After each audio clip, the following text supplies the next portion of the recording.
যখন আপনি বিপদে পড়ে একনিষ্ঠভাবে আল্লাহর প্রতি তাওয়াক্কুল করে খালি বলবেন যে হাসবি আল্লাহ ওয়া নি'মাল ওয়াকিল, আল্লাহ আমার জন্য যথেষ্ট, তিনি উত্তম কর্মবিধায়ক, আল্লাহ পাকের দায়িত্ব হয়ে যাবে আপনাকে সাহায্য করা ইনশাআল্লাহ।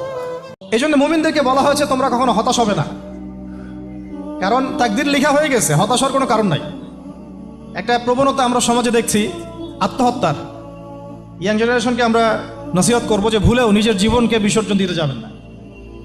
আল্লাহ রাব্বুল আলামিন আপনাদেরকে সৃষ্টি করেছেন তার ইবাদত করার জন্য এবং তার জমিনে তার দিনটাকে প্রতিষ্ঠা করার জন্য।